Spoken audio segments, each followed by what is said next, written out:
You wake up and something feels heavy, not on your body, on your mind. That silent pressure that builds when life starts moving faster than you can think. Messages, deadlines, people wanting things from you. You smile, nod, and tell everyone you're fine, but inside you know something's missing. It's not just stress, it's a quiet exhaustion, like your soul is paying rent for someone else's life. And the worst part, you can't point to where it all began. Because happiness didn't vanish in one night, it leaked away, piece by piece, every time you said yes when you meant no. Every time you ignored that voice inside that whispered, "This isn't peace." Marcus Aurelius once said, "You have power over your mind, not outside events. Realize this, and you will find strength." But we don't realize it. We hand that power away daily, to opinions, to screens, to chaos disguised as productivity. This isn't just about feeling good, it's about reclaiming what was stolen. Your stillness, your direction, your quiet joy. Because life isn't about chasing endless moments of pleasure. It's about mastering the art of not being broken by pain. So listen carefully, because what's stealing your happiness isn't out there, it's closer than you think. Lesson 1. You compare too much. Comparison used to be simple. You'd look across the street, see your neighbor's car, and think, maybe one day. Now you scroll for 5 minutes and see 1,000 lives that look better than yours. People your age buying homes, traveling the world, smiling like they've cracked life's code. You start to feel small. You forget that most of it is performance, digital theater dressed as meaning. Seneca once wrote, "It is not the man who has too little, but the man who craves more, that is poor." And yet we crave endlessly. Every scroll reinforces a lie, that your worth is measured against someone else's highlight reel. But happiness doesn't live in comparison. It dies there. The moment you compare, you abandon your own path. You stop living and start performing. You trade peace for applause. The Stoics taught us to focus inward, on virtue, on discipline, on what we can control. When you understand that, you stop chasing others and start respecting your own journey. Remember, peace isn't found when you have what they have. It's found when you stop caring who's watching. Lesson 2. You need too much validation. You post something, and before you even breathe, you check the numbers.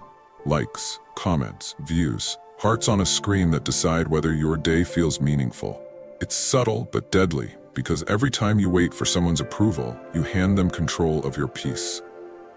Epictetus said, "If you seek to please others, you become their slave." And that's what most people have become. Digital slaves in designer cages, desperate for the next notification that says, "You matter." But validation is a trap disguised as comfort. It gives a hit, not healing. The more you seek it, the weaker you become. True strength is silent. It doesn't need applause to exist. The Stoics believed your worth lies in your character, not your popularity. The man who walks his path without needing eyes on him is the one who's truly free. Remember, validation can't fill you. It only distracts you from the emptiness inside. So stop performing for approval. The moment you no longer need to be seen, you finally start to live. Lesson 3. You overthink every emotion. You feel something, sadness, anger, loneliness, and immediately your mind begins dissecting it. Why do I feel this? What does it mean? How do I stop it? You turn every emotion into a puzzle to be solved instead of an experience to be felt. But Marcus Aurelius warned us, you have power over your mind, not outside events. The problem is not the feeling, it's your refusal to let it pass. Emotions are like waves. When you fight them, you drown. When you let them rise and fall, you float. Overthinking is resistance, and resistance amplifies pain. The Stoics understood this well. They didn't suppress emotions, they observed them without becoming them. You don't need to fix sadness, you need to sit with it. You don't need to explain anger, you need to channel it into strength. The moment you stop analyzing every flicker of emotion, you begin to understand peace. Feel deeply, but stand firmly. Because the man who can sit in silence with his feelings without trying to escape, that man is untouchable. Lesson 4. You expect others to make you happy. You hand people invisible keys, hoping they'll unlock your joy, your confidence, your peace. You give them power over how you feel, and when they disappoint you, you call it betrayal. But Marcus Aurelius wrote, "When you arise in the morning, think of what a precious privilege it is to be alive." He didn't say to be praised, loved, or validated, just to be alive. The Stoic man does not outsource his happiness. He builds it within. The moment you expect others to make you feel complete, you become their prisoner. Lovers, friends, even family, they can support you, but they cannot save you. Seneca warned that dependence is a subtle form of slavery. The freer your happiness is from others, the lighter your soul becomes. So stop waiting for her message, for their approval, for someone to finally understand you. Understand yourself. Approve yourself. Love yourself enough to stop seeking what's already within you, because the one who owns his inner world no longer begs for anything from the outer. Lesson 5. You seek comfort over growth. Comfort feels safe, but safety is a slow poison. The bed is warm, the phone is glowing, the day slips away. You tell yourself you'll start tomorrow, but tomorrow never comes. The Stoics called this the death before death, living without truly living. Seneca said, "It is not that life is short, but that we waste much of it."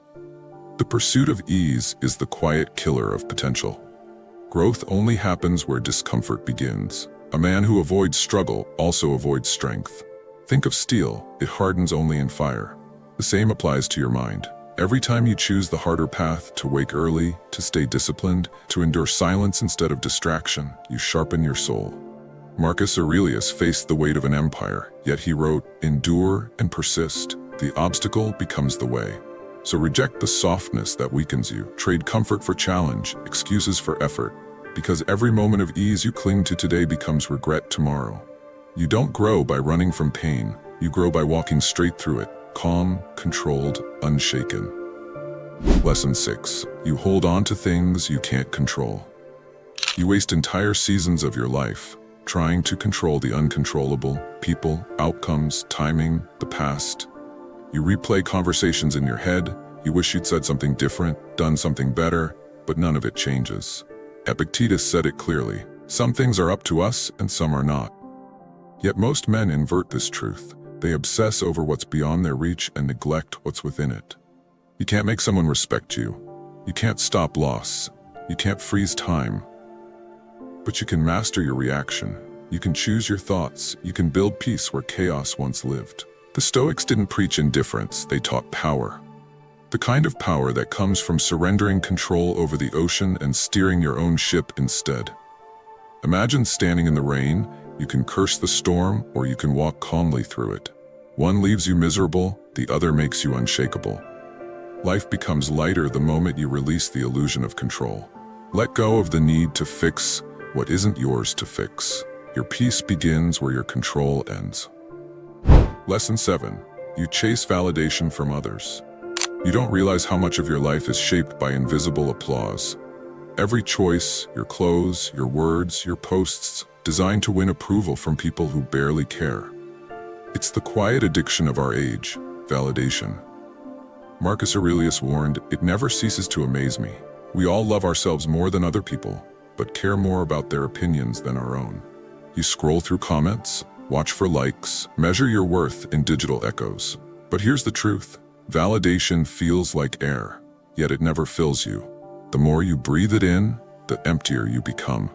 I once knew a man who changed his life every time someone disapproved. He dressed differently, spoke differently, lived differently, until one day he didn't even recognize himself. That's what happens when you live through their eyes. You lose sight of your own reflection. Stoicism teaches a brutal kind of freedom. To live without applause, to find peace in silence. When you no longer need the crowd loses all power over you.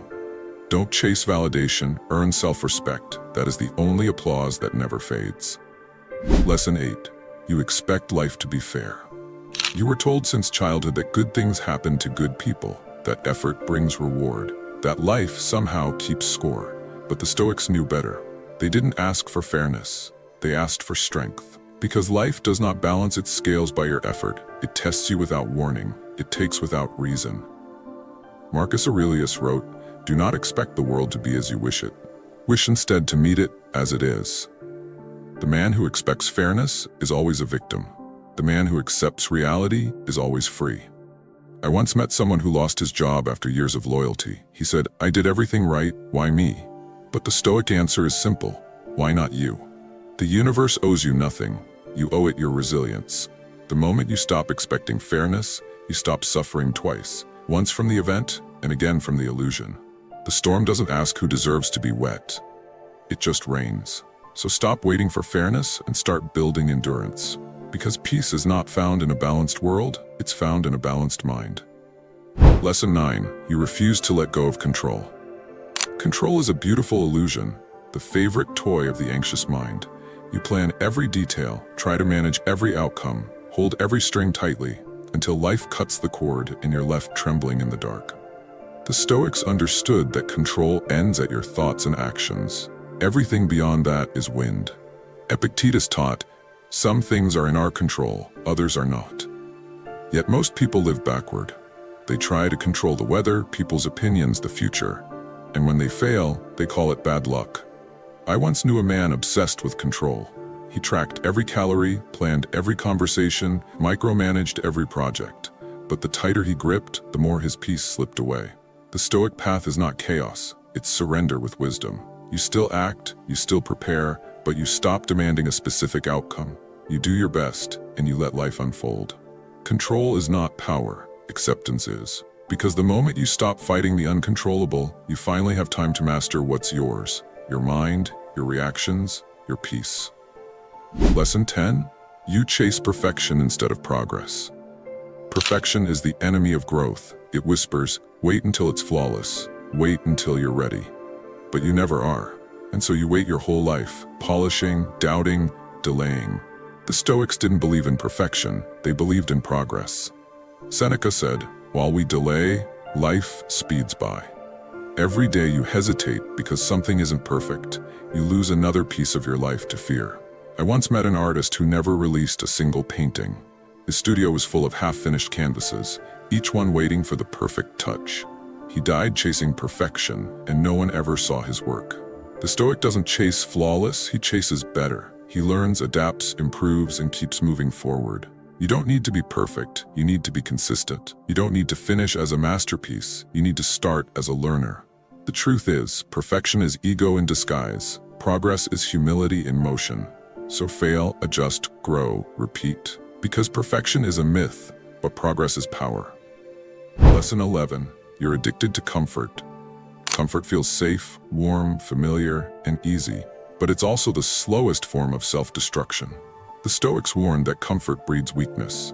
Marcus Aurelius wrote, the obstacle is the way. Yet today most people run from discomfort. They avoid challenge, avoid effort, avoid pain. And in doing so, they also avoid growth. Comfort sedates the mind, dulls ambition, and replaces strength with softness. You don't even notice it happening, one lazy decision at a time, one excuse at a time, one skipped challenge at a time. Before long, you become addicted to ease.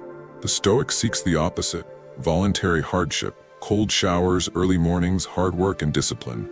Not because it's fun, but because it builds power. Epictetus said difficulties show what men are. Every time you choose struggle over comfort, you reclaim your strength. You remember that comfort is a trap. It makes you forget what you're capable of. So the next time your mind says, take it easy, do the opposite. Choose the harder path. Not because you enjoy pain, but because pain sharpens you. The man who avoids discomfort avoids himself. The man who endures it conquers himself.